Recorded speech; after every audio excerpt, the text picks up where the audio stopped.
On December 26, 2023, Warren police officers conducted a traffic stop on a red 2015 Chevy Cruze in Warren, Michigan for a traffic violation. As the officers approached the vehicle, they explained the reason for the stop and requested identification from the male driver. The driver informed them that he did not have his ID. When officers asked him to exit the vehicle, the suspect suddenly shifted the car into drive and fled the scene at high speed. And he 10-50 into the grass, north on Lawrence. He's in the grass, jumping back down northbound. Dreads? Dreads. 20? Short dreads. Hat. Headed to 10 Mile. Black male, Indian Bill, dreads. Taxi to Smoke Farms. Whoever's walking up there.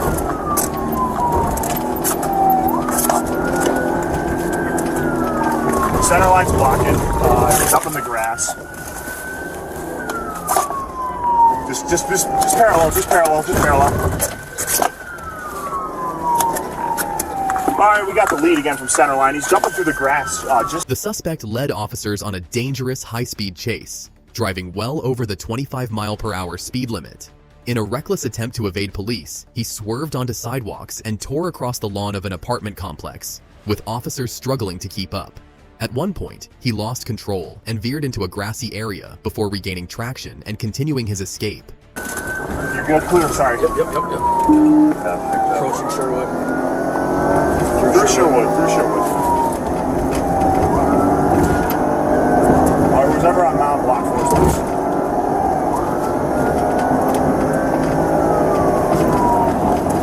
Just give him some roll. Yep. Traffic holding. Throughbound.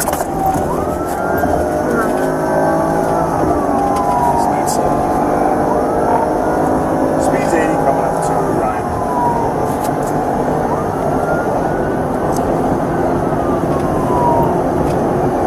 The pursuit came to a dramatic end when the suspect barreled through a red light at high speed, violently crashing into a Ford pickup truck before ricocheting into a Penske box truck, leaving a trail of wreckage behind. Stay right there.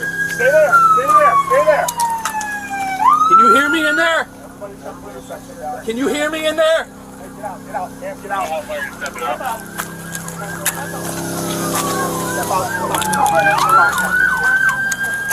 Can you hear me in there? He's going to be good inside the vehicle. Just don't fire him.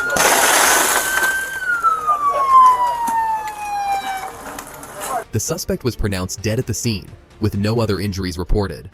Officers later discovered he had an outstanding warrant for a misdemeanor traffic offense, a seemingly minor issue that made his decision to flee and ultimately lose his life all the more tragic. After the crash, police recovered a stolen handgun from inside his vehicle, suggesting there may have been more behind his reckless attempt to escape than initially apparent. 305, I'm going to need some extra units down here to close this off.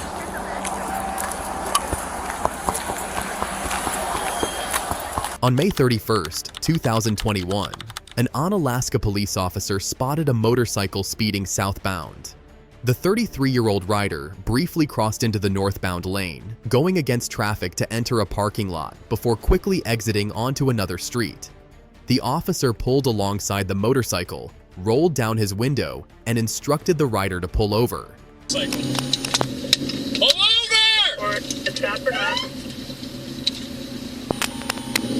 We're rolling here at Oak South. Initially, the rider appeared to comply, slowing down as he approached a curve.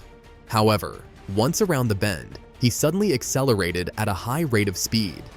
The officer briefly gave chase, but quickly decided against pursuing, estimating the motorcycle had reached speeds of 100 miles per hour. 305, I am not pursuing. He just took off. Oh, 1050. Send ambulance right away. As the officer was communicating with dispatch, he witnessed the motorcycle collide with a vehicle that was stopped in the roadway, waiting to make a left turn. 305 location. Oak South and Donkey. He's not moving.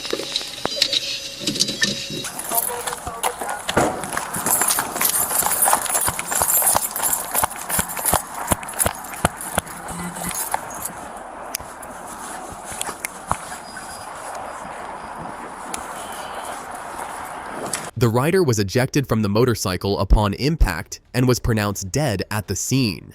The vehicle he struck was driven by a 50-year-old woman who sustained injuries in the crash and was transported to a local hospital for treatment.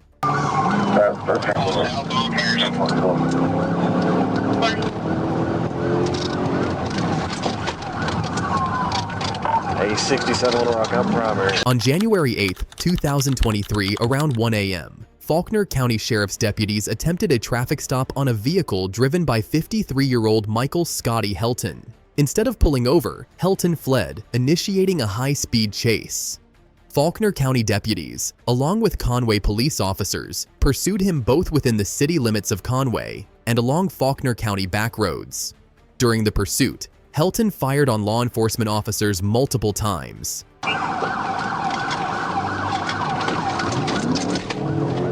We're east on Robinson, just crossed over Donaghy, speeds 55. No traffic. It's a dually truck, it's going to be hard to pit.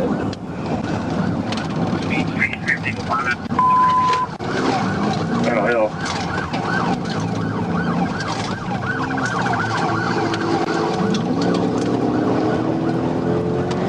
Little Rock Med is 63.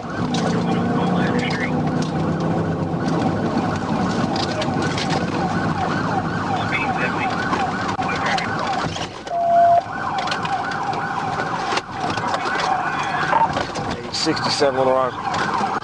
See if Conway gives us some spikes. I don't know if I'll be able to hit him or not. State troopers soon joined the pursuit and successfully deployed spike strips on State Highway 89, causing Helton's tires to deflate. Despite the damage, Helton continued driving until reaching the intersection of State Highway 89 and Interstate 40, where he struck a concrete curb. The impact caused the vehicle to come to a stop. You got a gun? Shoot him here! Say good! He's down! Show me your hands! Damn! Cover! Keep cover! We got light. Hold him. You just hold him. Make sure. And then let's get some guns going pretty quick and make sure you don't have any weapons, and we can start doing that. Everybody on the tape? We're rolling your way, okay? No, we're rolling my way. Okay, ready? You ready?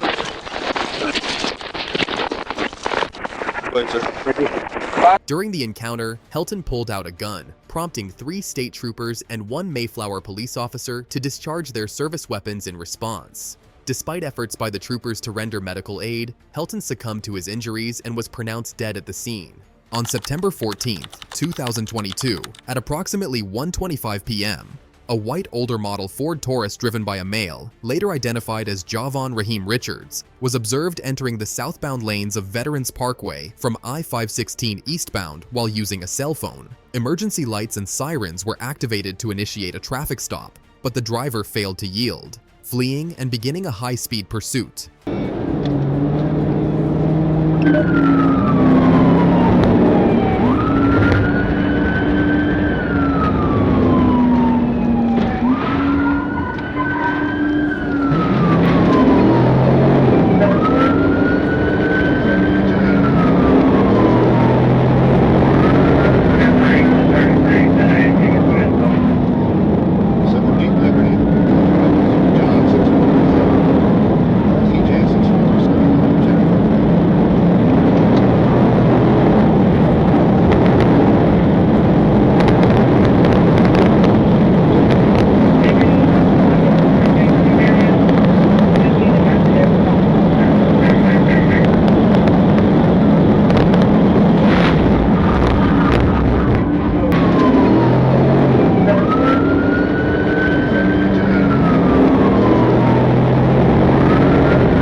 The pursuit continued as the suspect drove recklessly, swerving between lanes and narrowly avoiding collisions.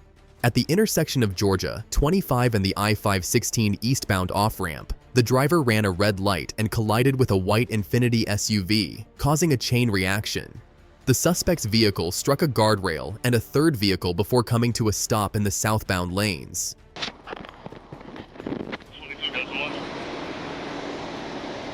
You say he's fatal? Yeah. This is an accident of signal 21. They're requesting, yes, being requesting operators for assistance. 1080. They went to the accident? I'm trying to get them checked out. Hold on. Shut down the toll. Stop. We're going to have to... Speed that car. Get a car blocking off. The suspect was found unresponsive in his vehicle. Despite efforts by officers and emergency personnel to provide medical aid, he was not breathing and lacked a pulse. The suspect, later identified as Richards, was transported to Memorial Health University Medical Center and pronounced deceased at 2:01 p.m.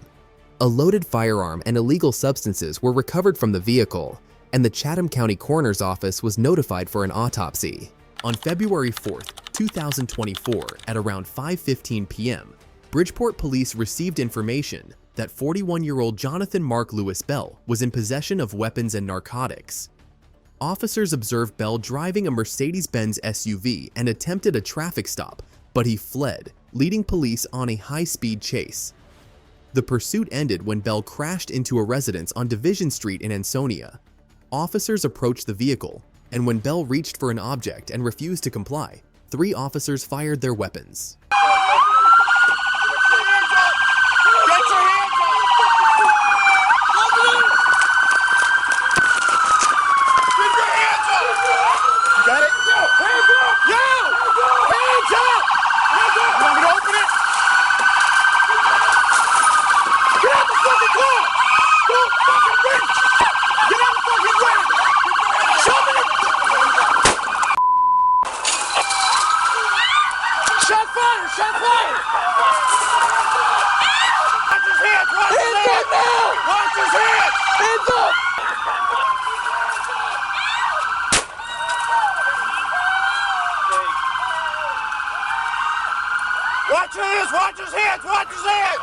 Watch his hands! Bridgeport police removed Bell from the vehicle and provided medical aid. He was transported by ambulance to Griffin Hospital in Darby, where he was pronounced dead at 6:44 p.m. by a hospital physician.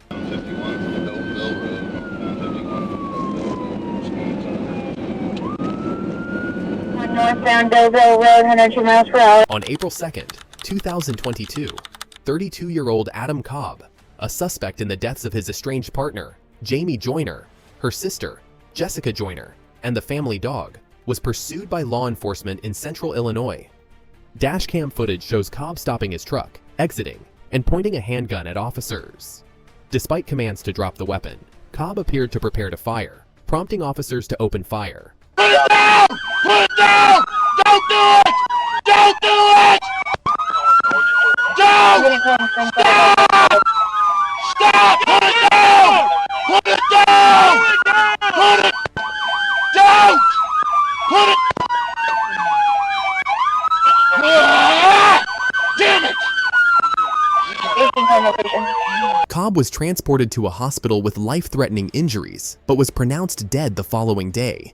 Preliminary autopsy results indicated that he died from multiple gunshot wounds. Hey, he's got a gun to his head. He's got a gun to his head. He's got it. On July 30th, 2022, the Monrovia Police Department notified Pasadena Police Dispatch of a pursuit involving a vehicle that had been carjacked in Pasadena on July 29th. The suspect, 35-year-old Adam Ewings, was armed with a handgun during the carjacking and was believed to still be armed. After approximately 18 minutes, Monrovia PD handed over the pursuit to Pasadena police, who continued chasing the vehicle through various parts of the city.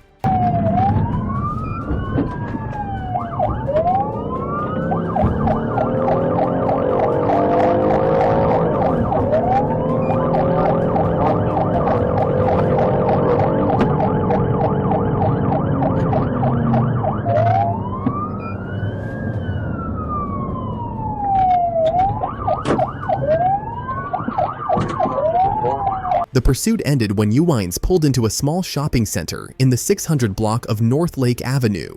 Pasadena officers attempted to negotiate with Ewings for several minutes, urging him to surrender peacefully. However, as the minivan moved forward, officers fired their weapons. On the PA! Get on the PA! Let's go! Let's go! Trying to go southbound, still in the parking lot. Please, Hold! Everybody hold! Adam, you're surrounded, buddy. You need to drop your firearm, turn off your car, put both hands out the driver's window, and we'll go from there.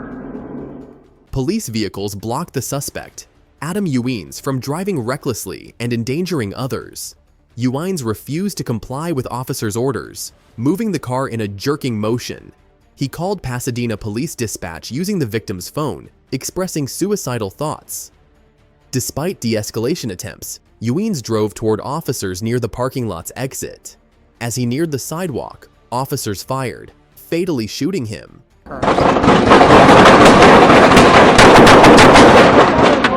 Hold your fire, hold your fire.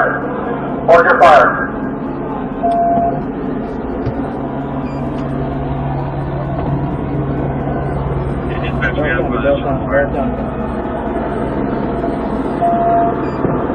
Copy. There's no response on the line. Ewings was shot and killed at the scene. Medical personnel responded, but he was pronounced dead shortly after the shooting. If you enjoyed this video, don't forget to subscribe to the channel for more amazing content. Thanks for watching.